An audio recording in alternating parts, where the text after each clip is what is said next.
The Kingdom of Qi, an ancient state located in what is now northern China, emerged during the early periods of Chinese history. Situated strategically at the crossroads of significant trade routes and political power centers, Qi played a pivotal role in shaping regional dynamics. Founded during the tumultuous era of the Warring States period, 475–221 BCE, the kingdom was a key player in the shifting alliances and conflicts that defined the age. Known for its fortified cities and formidable military strategies, Qi maintained a delicate balance between expansion and diplomacy. The significance of the Kingdom of Qi in Chinese history extends beyond its military exploits and territorial ambitions. Its interactions with neighboring states, including the powerful Zhou dynasty and the rising Qin Empire, illustrate its influence on the political landscape of the time. Furthermore, Qi's contributions to regional culture and governance reflect its complex and evolving role in ancient China. This essay aims to delve into the history, culture, and lasting impact of the Kingdom of Qi. By exploring its origins, societal structure, military prowess, and eventual decline, we will uncover the legacy of this intriguing yet often overlooked ancient power.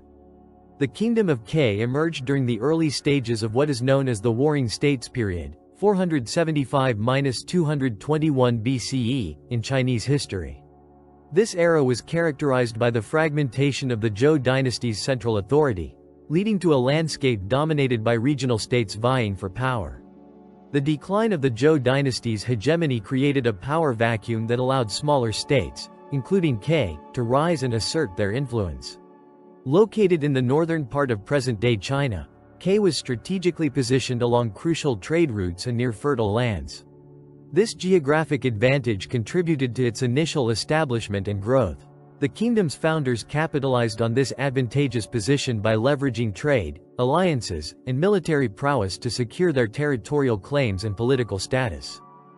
The formation of the Kingdom of Qi is often linked to the decline of the Shang dynasty and the subsequent rise of the Zhou dynasty. As the Zhou authority waned, local leaders and tribal chieftains began to consolidate power in various regions. Qi emerged as one such state, founded by leaders who adeptly navigated the shifting political terrain of the time. The governance of the Kingdom of Qi was characterized by a centralized political structure, with power concentrated in the hands of a ruling elite. The kingdom was led by a monarch, often referred to as the king, who wielded supreme authority over both the military and civilian affairs.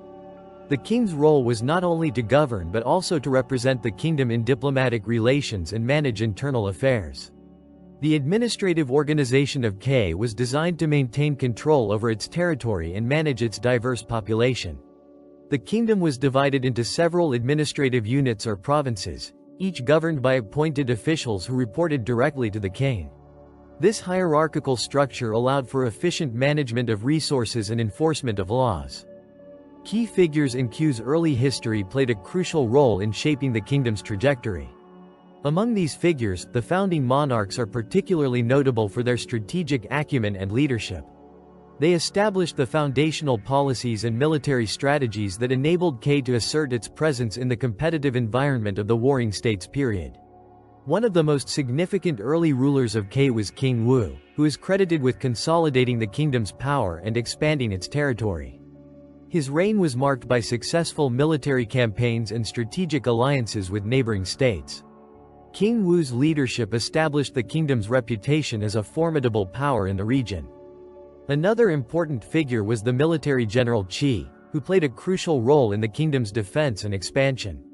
General Qi's military campaigns and strategies were instrumental in establishing Qi's influence over surrounding regions.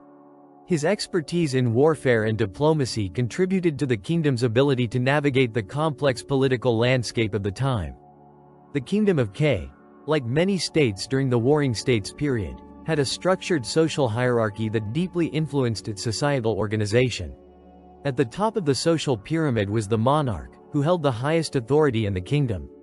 Below the monarch were the aristocratic class, which included nobles and high-ranking officials who played crucial roles in governance and military affairs. The aristocracy was followed by a class of landowners and wealthy merchants who wielded significant economic power. These individuals often owned large estates and controlled vital trade routes, contributing to the kingdom's economic prosperity. Their wealth and influence afforded them considerable social status and political leverage. The middle class in Qi consisted of skilled artisans, craftsmen, and educated scholars.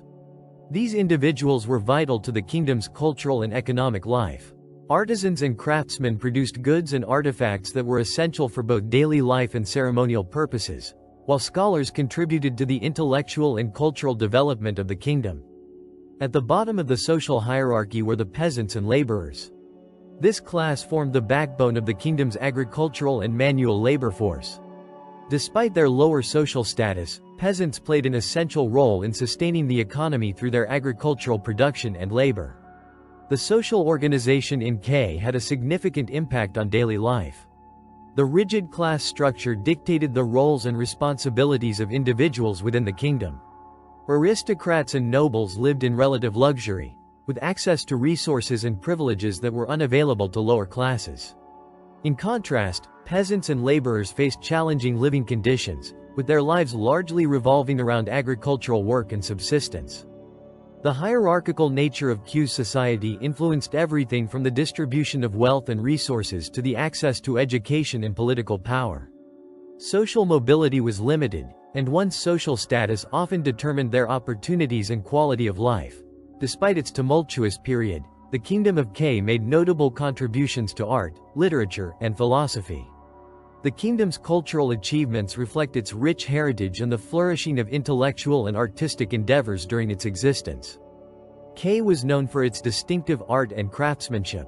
Artisans in the kingdom produced a wide range of artifacts, including ceramics, bronze vessels, and intricate jewelry. These items were not only functional but also served as symbols of status and power. The craftsmanship displayed in these artifacts reflects the advanced techniques and artistic sensibilities of Qi's artisans. Bronze vessels, in particular, were highly valued and often used in ceremonial contexts. They were intricately designed with elaborate patterns and inscriptions, showcasing the kingdom's artistic prowess and cultural values. The production of such items also indicates a sophisticated understanding of metallurgy and design. In literature, the Kingdom of Qi contributed to the rich tapestry of ancient Chinese thought. While specific texts from Qi may not have survived, the intellectual traditions of the period influenced the development of Chinese literature and philosophy. Scholars in Qi engaged in philosophical discourse, contributing to the broader philosophical traditions of the time.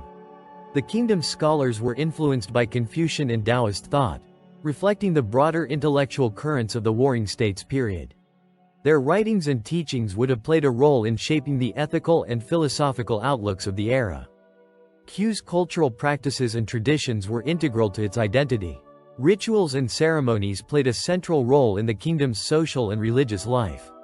These practices often involved elaborate ceremonies, sacrifices, and feasts that reinforced social hierarchies and cultural values.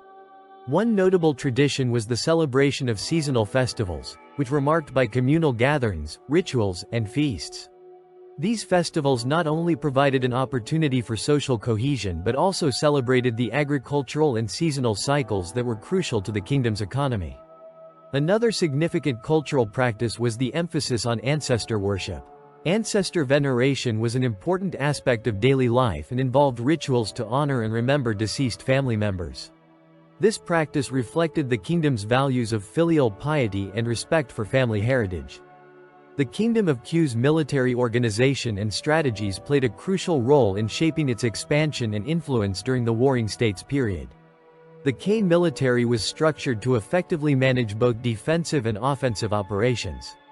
It comprised several key components: infantry, cavalry, and chariotry.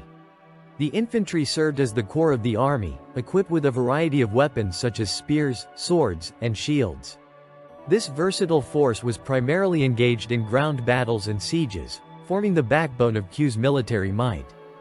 The cavalry offered vital mobility, enabling rapid maneuvers and reconnaissance.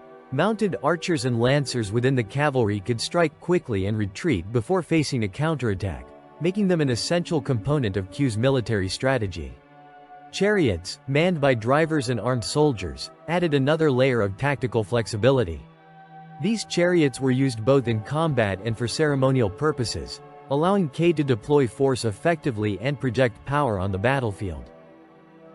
Qi's military strategy focused on both defense and swift, decisive offensives. The kingdom's fortifications, including well-constructed city walls and defensive structures, were designed to repel invasions. On the offensive, Qi employed strategies to exploit enemy weaknesses, aiming for quick victories. The use of alliances and diplomacy complemented these strategies, helping to isolate adversaries and secure favorable conditions for military actions. Several key military campaigns underscore the effectiveness of Qi's military strategies. One notable campaign was against the state of Zhao, where territorial disputes escalated into a full-scale war.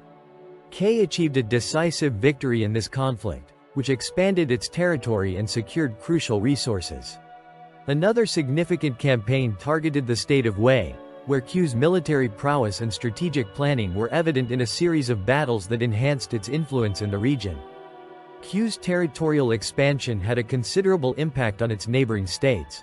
The kingdom's growth, driven by military conquests and strategic alliances, altered the regional balance of power. Neighboring states, such as Zhao, Wei, and Han, were directly affected by Qi's expansion. This led to a complex interplay of diplomatic negotiations, alliances, and conflicts as these states sought to counterbalance Qi's growing influence. For instance, to counter Qi's territorial gains, the state of Zhao, initially focused on containing Qi, eventually formed the Zhao-Han coalition with other neighboring states. This alliance aimed to restore the regional balance of power and curb Qi's expanding dominance. In its relations with other contemporary states, Qi engaged in a combination of conflict and diplomacy. Alongside its military campaigns, the kingdom pursued diplomatic efforts to solidify its position. Alliances with states like Chu and Qi provided additional resources and strategic benefits, while treaties and agreements helped manage borders and regional relations.